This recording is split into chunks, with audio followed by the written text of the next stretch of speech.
J'ai touché à la magie, j'ai touché à la sorcellerie, je suis franc-maçon. Je vais vous expliquer comment tout ceci est arrivé. J'ai touché à la magie, j'ai touché à la sorcellerie, je suis franc-maçon. Je vais vous expliquer comment tout ceci est arrivé. J'ai touché à la magie, j'ai touché à la sorcellerie, je suis franc-maçon. Je vais vous expliquer comment tout ceci est arrivé.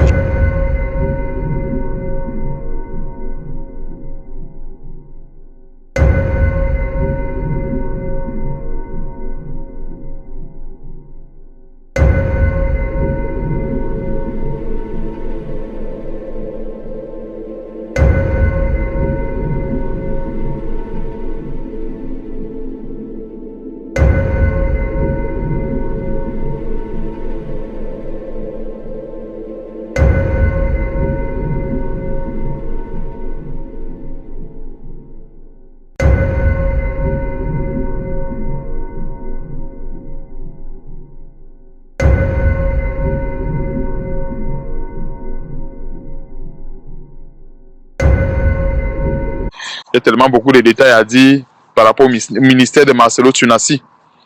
Et pourquoi est-ce que je reviens encore sur ce détail? C'est parce que j'ai eu une discussion hier avec certains jeunes, principalement une jeune fille, une jeune fille qui fréquentait une église de Mohamed Sanogo ici.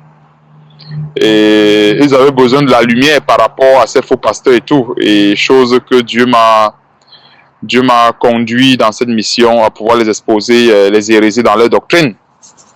Alors, je suis tombé sur une vidéo aujourd'hui sur Internet qui parlait, la vidéo qui était intitulée « Pasteur Marcelo Tunasi a-t-il touché la magie ?» etc.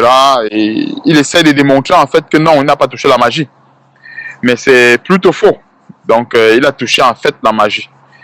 Et qu'est-ce qui démontre qu'il a touché la magie? C'est lui-même qui le dit. Et quand il le dit, en fait, comme Satan fonctionne toujours avec le subliminal, Satan fonctionne très souvent avec le code. Très souvent, les personnes qui ne se rapprochent pas de la parole de Dieu, qui ne méditent pas en profondeur la parole de Dieu, ils vont rester bernés par cela, par ce genre de révélation. Alors, Marcelo Tunasi dit à partir de 2 minutes que, en fait, que Dieu il a une vision de la part de Dieu, où Dieu l'a montré son ministère en quelque sorte sous la forme du monument de Bruxelles. En fait, le monument de Bruxelles, Dieu l'a montré le monument de Bruxelles qui remplissait toute la terre. Et Dieu l'a par ensuite dit ceci, que son ministère va aussi également remplir la terre. Et on a commencé à travailler pour les autres. Et puis un jour, je vois une vision, je vois l'atomium. L'atomium, vous connaissez l'atomium? Cette statue-là qui est à Bruxelles, qui a des formes comme ça. Je vois cette statue qui remplit la terre.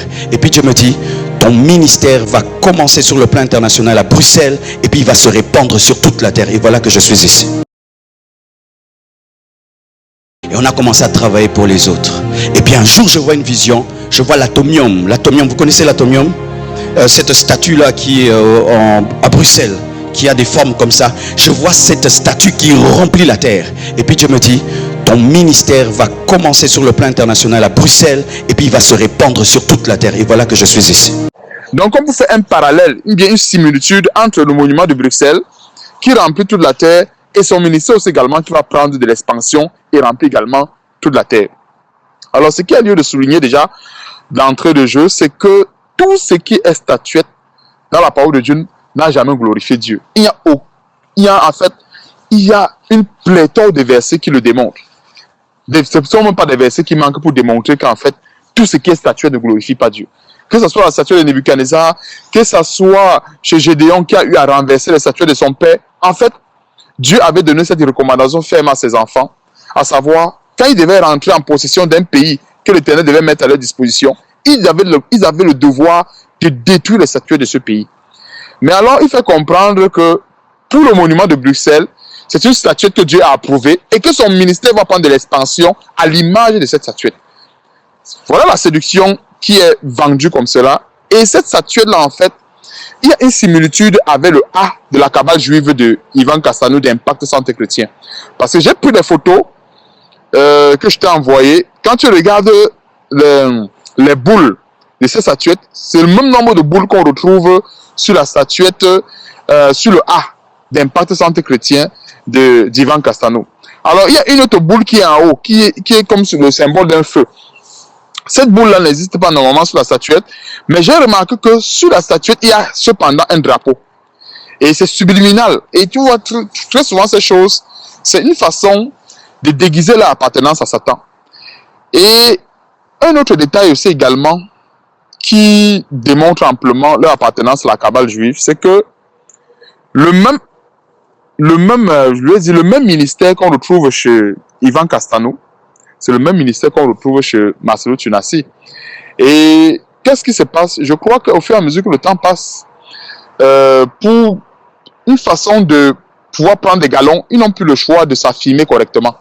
C'est pour ça que, je crois que c'est Ivan Castano, la dernière fois, il a fait une vidéo où il n'avait pas le choix d'affirmer son appartenance à la franc-maçonnerie. Il n'avait pas le choix.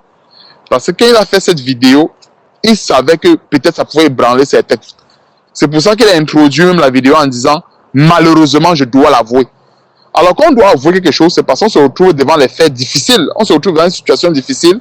On se dit « S'il faut que je continue à cheminer avec mon maître, je dois avouer certaines choses ». Et c'est ce qu'Ivan Castano a compris.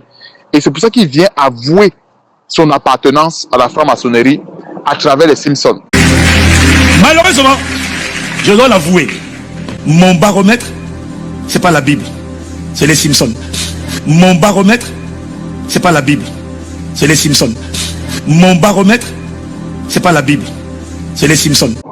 Donc voilà un peu, je crois, le détail, si je me souviens bien, que je voulais partager avec toi en ce qui concerne la similitude quelque part entre le ministère de Marcelo Tunasi et le ministère d'Ivan Castano. C'est quasiment, c'est la même chose. Il n'y a rien. En fait, tous ces pasteurs, ils ont tous le même ministère. Ce n'est pas pour rien qu'ils sont ensemble, ils ont le même évangile, et etc. quoi. Donc, voilà ce que j'avais apporté comme élément, si ça peut aider certaines personnes à sortir de ces fausses églises, à ne plus suivre ces faux pasteurs et à rechercher véritablement le Seigneur Jésus-Christ pour leur propre vie, afin de rechercher vraiment une vraie communion avec Dieu. Ce détail vraiment qui est vraiment très important, c'est-à-dire le détail qui montre vraiment la similitude entre son ministère et la cabale juive, entre son ministère et le ministère d'Ivan Castano, entre son ministère également et la franc-maçonnerie, entre son ministère aussi également et cette statuette qui n'est rien d'autre que l'œuvre des francs-maçons, parce que tout ce que nous voyons sur la terre ici, là, c'est vrai que la Bible dit que la terre appartient au Seigneur, mais spirituellement parlant, les œuvres que les hommes ont posées, bien les actes que les hommes ont posés sur cette terre, ce sont les actes de rébellion. D'ailleurs, je vais terminer avec ce point que j'avais oublié. J'ai fait une petite recherche sur Google par rapport au symbole de l'atomium, dont il parle dans je voulais dire dans la vidéo. Symboliquement, l'atomium incarne l'audace d'une époque qui a voulu confronter le destin de l'humanité avec les découvertes scientifiques. Alors, c'est quoi le destin de l'humanité? Dieu a créé, mais quand Dieu crée l'homme, c'est pour que l'homme puisse revenir à lui. Parce qu'en fait, quand Dieu crée l'homme, beaucoup de gens pensent que nous, quand nous venons sur la terre, peut-être dans le sein de nos mamans et tout, qu'on n'existait pas ailleurs. Non, on existait ailleurs, comme le dit Éphésiens. Je crois que c'est l'apôtre Paul qui dit que Dieu nous a connus d'avance, avant la fondation du monde. Donc, tout homme a ce devoir-là de revenir à Dieu. Et quand nous regardons le symbole de cet atomium qu'il assimile à son ministère, c'est plutôt le symbole de la révolte contre Dieu. C'est plutôt le symbole de l'audace contre Dieu. Et c'est ce qu'on voit ici. Symboliquement, l'atomium incarne l'audace d'une époque qui a voulu faire quoi? Confronter le destin de l'humanité avec les découvertes scientifiques. C'est quoi le destin de l'humanité? C'est de croire au Seigneur Jésus-Christ. Jean 3, chapitre 16. Car Dieu a tant aimé le monde et il a donné son Fils unique afin que quiconque croit en lui ne périsse point, mais qu'il ait la vie éternelle. Donc le destin de l'humanité, en fait, c'est de revenir à Jésus-Christ, c'est de revenir à Dieu, c'est de croire en Dieu afin de ne point périr. Voilà le destin de l'humanité. Alors que cet atomium qui représente le ministère de Marcelo Tunasi, selon ce qu'il dit dans cette vidéo, c'est plutôt le symbole de l'audace contre Dieu, le symbole de la rébellion contre Dieu. Donc, il n'y a rien de nouveau sous le soleil. Et ces gens font tout pour passer leur message avec des codes.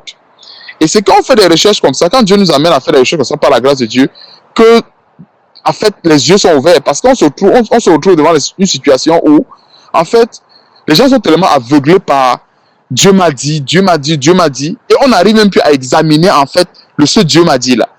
Dieu ne peut pas donner une révélation qui va à l'encontre de sa volonté, qui va à l'encontre de sa parole. Dieu ne peut pas inspirer un vrai ministère qui est basé déjà sur la rébellion. Parce que quand nous voyons ce symbole qui est l'audace, c'est l'audace contre qui? C'est l'audace d'une époque qui a voulu confronter le destin de l'humanité avec les découvertes scientifiques. Nous savons tous que toutes les découvertes scientifiques, c'est une forme de rébellion contre Dieu. C'est une manière, des fois, parce qu'aujourd'hui, nous voyons très souvent les robots que les scientifiques veulent créer. En fait, à travers les robots, les scientifiques veulent démontrer à Dieu que Dieu n'est pas le seul à créer l'être humain. L'homme veut s'élever au-dessus de Dieu en disant que moi aussi, je peux créer l'être humain.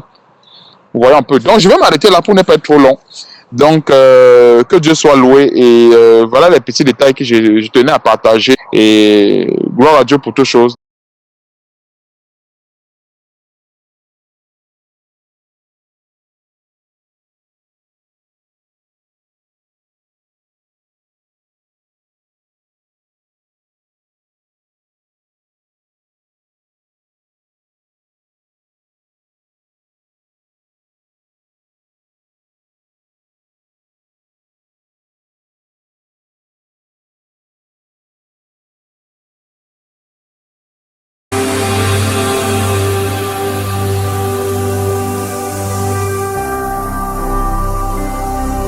Jésus-Christ TV,